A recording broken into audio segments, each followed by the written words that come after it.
भीषण अग्निकांड में जैन परिवार के 8 लोगों की मृत्यु से इंदौर सहित पूरे देश की जैन समाज में शोक की लहर। इंदौर में मनोज पुगलिया जैन परिवार में हुई कार चार्जिंग में शॉर्ट सर्किट के फलस्वरूप दर्दनाक दुखदायी अग्निकांड से एक ही परिवार के 8 लोगों की मृत्यु व 4 लोगों के गंभीर होने से देश के जैन समाज में शोक की लहर फैल गई। इंदौर में हुए इस भीषण अग्निकांड ने हर किसी को झकझोर कर रख दिया। एक आलीशान मकान में लगी आग ने 8 लोगों की जान ले ली, जिनमें 3 मासूम बच्चे भी शामिल हैं। यह हादसा इतना खौफनाक था कि जिसने भी सुना उसकी रूह कांप गई। मृतकों में तनय 8 साल, राशि 10 साल और छोटू 22 साल के अलावा घर के मालिक मनोज पुगलिया 65 साल और उनके रिश्तेदार विजय सेठिया 65 साल शामिल हैं। वहीं परिवार की 3 महिलाएं सिमरन, सुमन और टीनू भी इस हादसे का शिकार हो गईं।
नमस्कार, सादर जय जिनेंद्र। क्षमा ब्रेकिंग जैन न्यूज प्रतिदिन प्रातः, दोपहर एवं रात्रि में देश भर से संपूर्ण जैन समाज से संबंधित सही और सकारात्मक समाचारों के लिए देखना और सुनना न भूलें। साथ में आपसे विनम्र निवेदन है कि यदि आपने इस चैनल को सब्सक्राइब नहीं किया है तो कृपया अवश्य कीजिए और शेयर और लाइक करके धर्म प्रभावना में सहयोगी एवं सहभागी बनिए। प्रधानमंत्री नरेंद्र मोदी ने दोपहर में सोशल मीडिया हैंडल एक्स पर इस घटना पर गहरा दुख व्यक्त किया। उन्होंने लिखा कि इंदौर में आग लगने की घटना में हुई जान माल की हानि से गहरा दुख हुआ है। जिन लोगों ने अपने प्रियजनों को खो दिया उनके प्रति मेरी संवेदनाएं हैं। पीएम मोदी ने घायलों के शीघ्र स्वास्थ्य लाभ की प्रार्थना ईश्वर से की है। पीएम मोदी ने आगे लिखा है कि प्रधानमंत्री राष्ट्रीय राहत कोष से मृतक परिजनों को 2 लाख रुपए की सहायता राशि दी जाएगी और प्रत्येक घायल को 50,000 रुपए दिए जाएंगे। मध्य प्रदेश के मुख्यमंत्री डॉक्टर मोहन यादव ने कार चार्जिंग को नई चुनौती मानते हुए जांच के निर्देश दिए हैं। सुनिए क्या बोले पत्रकार वार्ता में मुख्यमंत्री मोहन यादव। घटनास्थल से प्रत्यक्षदर्शी, कैबिनेट मंत्री कैलाश विजयवर्गीय आदि महानुभाव। ट्रेनिंग का सदुपयोग सभी प्रकार की आपदाओं से निपटने में हो सके, उसी के अलग अलग प्रकार से बाढ़ की आपदा हो, अग्निशमन की हो, कोई किसी प्रकार का आतंकवादी हमला हो या भूस्खलन की घटना हो, सर्पदंश की घटना हो, सब प्रकार की घटनाओं से, रोड एक्सीडेंट की कोई बात हो या आकस्मिक बीमारी की कोई अवस्था हो, हर हालत में नागरिक के जीवन की सुरक्षा की गारंटी देते हुए तुरंत त्वरित गति से उपलब्ध संसाधनों से बेहतर प्रकार से मदद देने का जो प्रयास सिखाने का ये होमगार्ड डिपार्टमेंट ने क्रम चालू किया। यही कारण है कि आज 7,500 नागरिक वॉलंटियर से बढ़कर के आज 82,000 वॉलंटियर्स की ट्रेनिंग ये हुई है। मेरी अपनी ओर से मैं होमगार्ड डिपार्टमेंट के डीजी और सभी अधिकारियों को बधाई देना चाहूंगा। आज के इस दौर में और चुनौती बढ़ जाती है जब इलेक्ट्रॉनिक डोर्स और इस प्रकार के जो अपने अपने प्रकार के नई तकनीक के संसाधन तो मिले हैं, लेकिन आपदा के समय यही हमारे लिए कई बार कष्ट बन जाते हैं। हमें एसओपी जारी करने का और इसी प्रकार से इसमें कठिनाई में से भी व्यक्ति का जीवन कितना सुरक्षित करे, इस पर हम काम कर रहे हैं। यहाँ के बाद मैं हरदा जा रहा हूँ। आपने अपना किसान कल्याण वर्ष मनाने की घोषणा की है और हरदा में जाकर के ये जो नरवाई जलाने से लेकर के किसानों की उन्नत खेती के लिए जो हो सकता है, ऐसे सभी मामलों में सरकार किसानों की आय बढ़ाने के साथ किसान कल्याण वर्ष में विविध प्रकार की योजनाओं पर काम कर रही है। मुझे इस बात का संतोष है कि मध्य प्रदेश में यशस्वी प्रधानमंत्री के इस किसान कल्याण वर्ष की शुभकामना दी है और हम किसानों को किसान से जुड़ी विभिन्न प्रकार की आय के मार्गों को मजबूत करके किसानों को लाभ का धंधा खेती में से निकले, इस प्रयास से हम काम कर रहे हैं। मेरी अपनी ओर से बताएं। इंदौर की घटना सुबह मुझे जानकारी आई है और मुझे इस बात का दुख भी है कि हमारे में से करीब मेरी जो जानकारी है सवेरे डोर बंद होने से अंदर पॉलीमर या इस प्रकार का ज्वलनशील चीज भी थी और डोर बंद होने से 7 या 8 दुखद निधन हुआ है। और ऐसे में अधिकारियों को भी हमने यहाँ से रवाना किया है और इस पूरी घटना की जांच भी करेंगे। तमाम प्रकार की इस कठिन घड़ी में सरकार शोक संतप्त परिवार के साथ भी है और वहाँ के एसीएस अनुपम राजन जी और हमने अपने वरिष्ठ अधिकारियों को रवाना किया। माननीय मंत्री कैलाश विजयवर्गीय जी, माननीय मंत्री तुलसीराम सिलावट जी, महापौर जी, हमारे तमाम जनप्रतिनिधि, माननीय विधायक महेंद्र राय जी सवेरे से उसमें लगे हुए हैं और उम्मीद करेंगे कि इस प्रकार की घटनाओं को दोहराया नहीं जाए।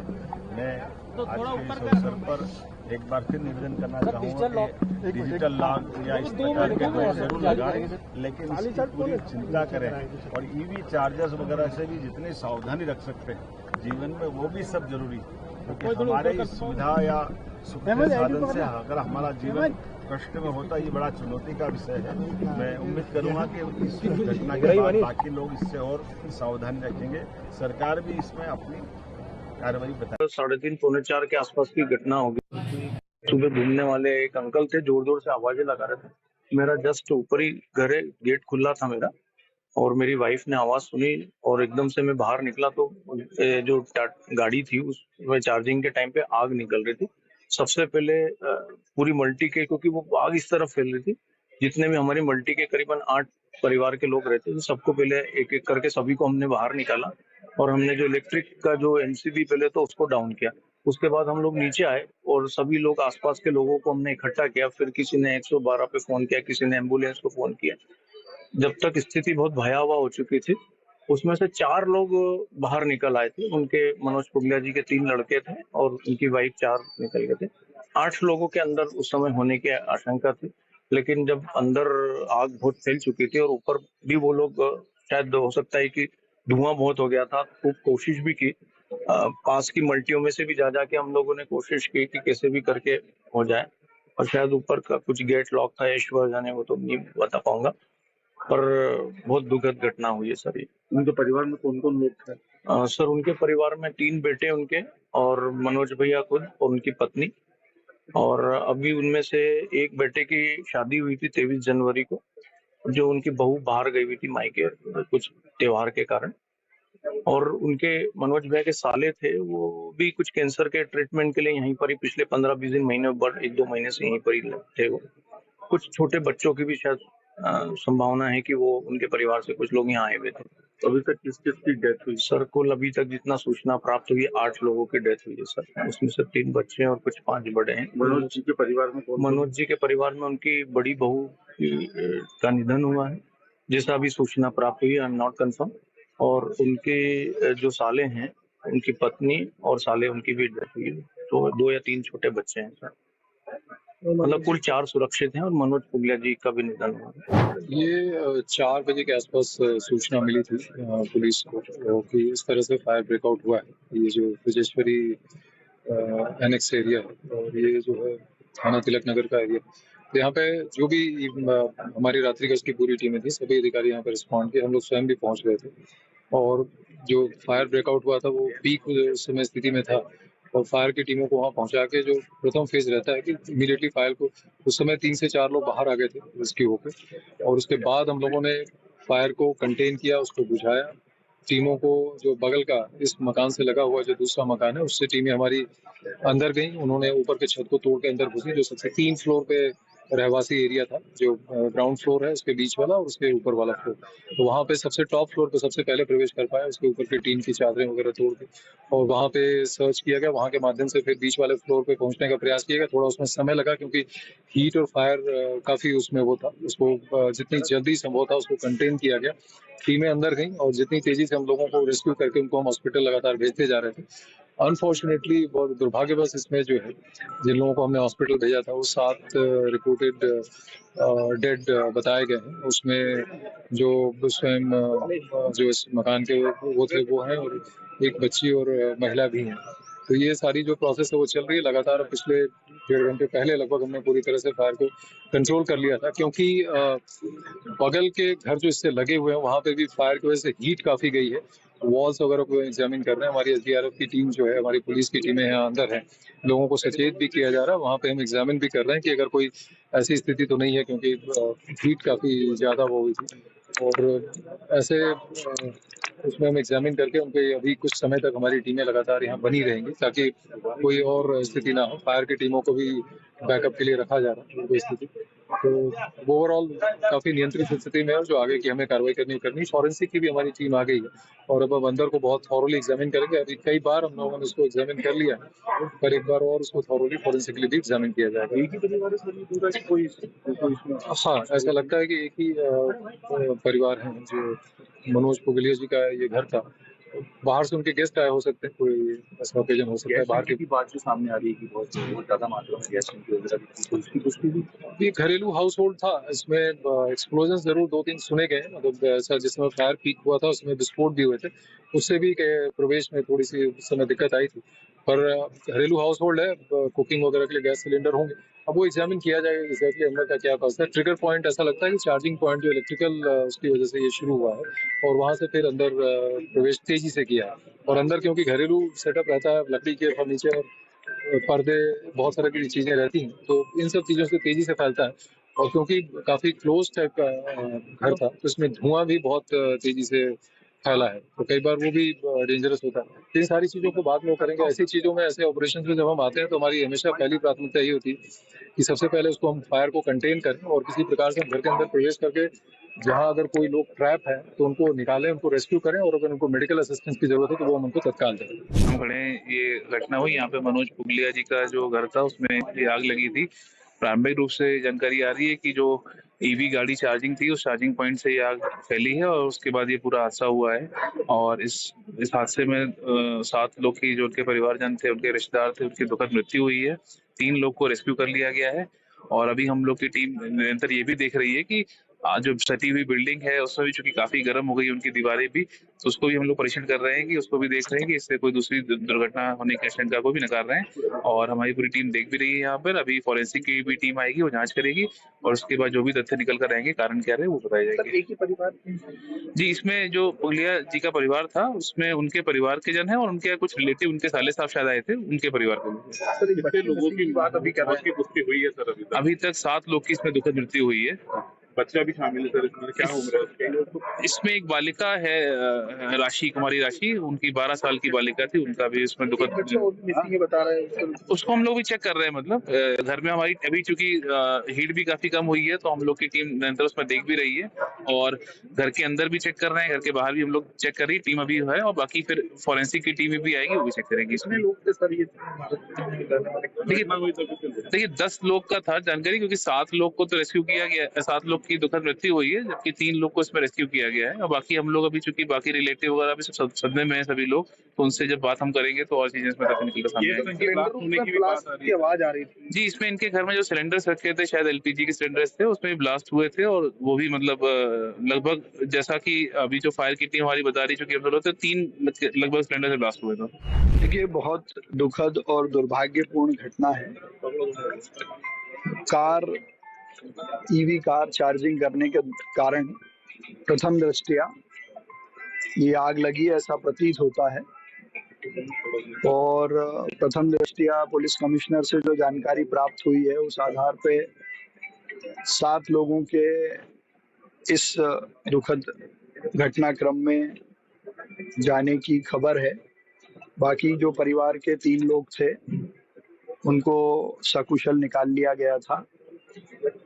बाकी चीजों की जांच के लिए कितनी देर में रिस्पांस हुआ, कैसे घटनाक्रम हुआ, ईवी के एक्सपर्ट को, इलेक्ट्रिक के एक्सपर्ट को, इन सबको मिलाकर एक कमेटी बनाकर जांच करने के बाद ही कुछ कहा जा सकता है। फायर को लेकर बात की थी, पिछली बार मुंबई आपने टीम विजिट किया, हाइड्रोलिक मशीन की बात की जा रही है। वो हाइड्रोलिक मशीन हम खरीदने का ऑर्डर दे चुके हैं, उसको आने में समय लगता है, तो वो हम उसकी प्रक्रिया पूरी कर चुके हैं। और उसके अलावा भी नई दृष्टि से जिन संसाधनों की जरूरत है, उनको भी हम लगातार प्रोक्योर कर रहे हैं। और यहाँ जो घटनाक्रम हुआ है, इसके क्या कारण हैं, उसकी एक बार विस्तृत जांच हो जाए, उसके बाद कहना ठीक रहेगा। ईवी को लेकर के बात कर रहे हैं, ईवी भैया ब्लास्ट हुआ, उसके बाद लगन की घटना घटी, ऐसा बताया जाता है। हाँ, प्रथम दृष्टया यही बताया गया है कि ईवी कार घर के बाहर चार्ज हो रही थी, उसमें पहले आग लगी और फिर घर में आग लगी।